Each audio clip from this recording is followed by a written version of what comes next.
1430 മൊണോക്കോയിലെ ഒരു സ്ത്രീ പഴയ സാധനങ്ങൾ മറച്ചു വിൽക്കുന്ന ഒരാളിൽ നിന്ന് ഒരു അരുളിക്ക വാങ്ങി. മോഷ്ടിച്ചെടുത്ത ഒരു അരുളിക്കയായിരുന്നു അത്. അതിലപ്പോഴും ഒരു തിരുവോസ്തി ഉണ്ടായിരുന്നു.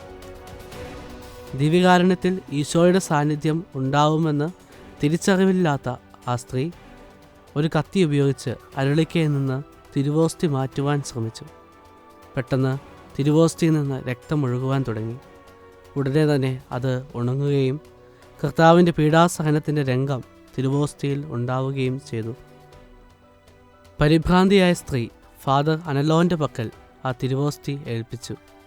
പോപ്പ് യൂജിൻ നാലാമൻ ഈ അത്ഭുത ദിവ്യകാരുണ്യം ബൊർഗോന്തയിലെ ഫിലിപ്പ് പ്രഭുവിന് നൽകി.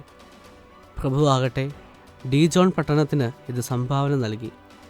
ഡീജോൺ മുനിസിപ്പാലിറ്റി ഈ കത്തീഡ്രൽ പുതിയ ആരാധന വിഭാഗമായ നീതിയുടെ ദേവതയുടെ പേരിലുള്ള ലാറൈസോൺ എന്ന ആരാധനാലയമാക്കി മാറ്റി. തുടർന്ന് ആ അത്ഭുത തിരുവോസ്തി ചുട്ടുകരിക്കപ്പെട്ടു.